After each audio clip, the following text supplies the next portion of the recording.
Evo mene u autu od 1 eur, a danas vozimo ovaj auto, ovu Countryju od 1000 eura, auto od 15.000 eura, od 25.000 eura i za kraj vozimo jednu misterioznu mašinu od 35.000 eura.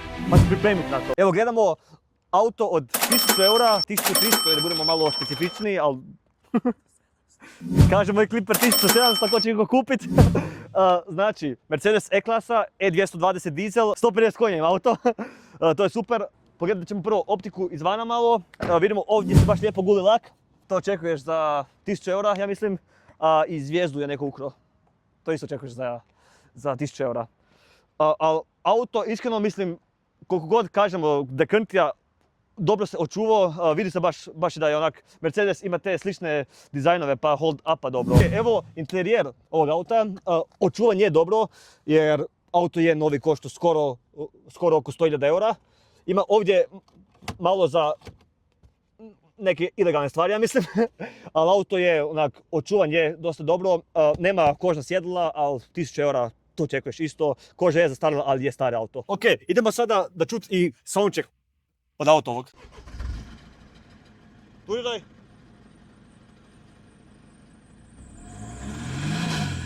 Ok, vidimo, izlazi crni dim iz auta, ali za 1000 eura očekuješ to. A za 15.000 eura možete dobiti ovog BMW-a 320 dizel, isto je dizel, ima 184 konja auto, a puno je moderniji. Auto je iz 2014. godine, odmah vidi se moderniji grill, sve modernije malo, strane su modernije i za te pare dobijete šiber, šta je malo veći flex.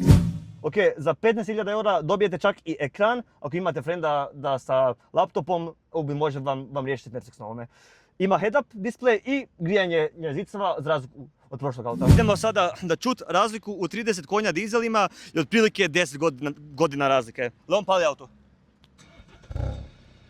I sada soundcheck.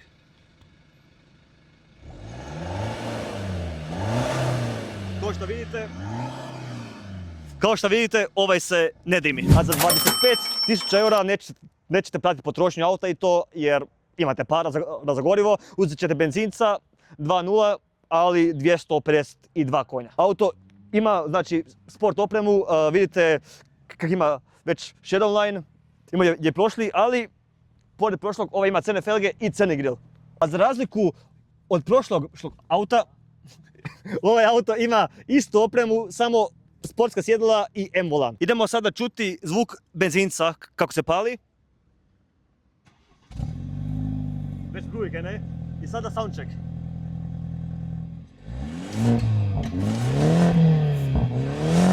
I sada stiže auto od 5.000 eura.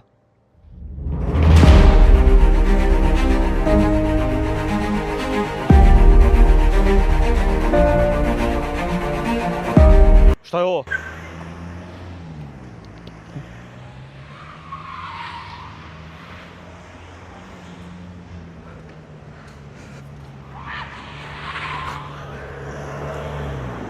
O bož, ubiće me ovaj. Alo, kliperu, kaj tebi?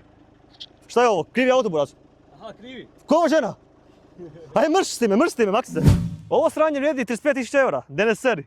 Ne, šalim se ljudi, znači BMW 530i ima isti motor kao i prošli, samo je tunovan drugačije, ima malo više konja od prošlog, ali za 35.000 eura dobijete BMW 5 iz 2022. godine. Ok ljudi, interijer ovog auta je zapravo brutalan. Samo malo. Za 35.000 eura dobijete ovu actually užasno fancy kožu, a i to je to. I rekao mi je vlasnik auta, moram napomenuti da ima digitalni kokpit, ali to ima svaka petica ove generacije i to je to. Nema head-up display, nema grijanje guzice, znači ako vam je hladno u zimi, to je to. Ovo tu je isto basic, znači auto je onak čist, samo kožim ekstra. Ok, znači prvi vlasnik auta je rekao, znači šta, od opreme ništa neću, ali je uzeo motor barem dobar. Ali se ništa ne čuje, ima OPF ovaj auto, ali ajmo soundcheck vidjeti.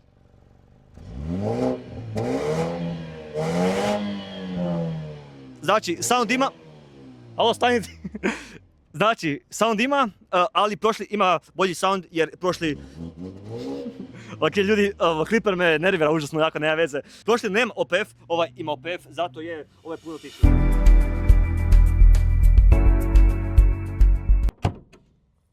Ok ljudi, hvala na gledanju.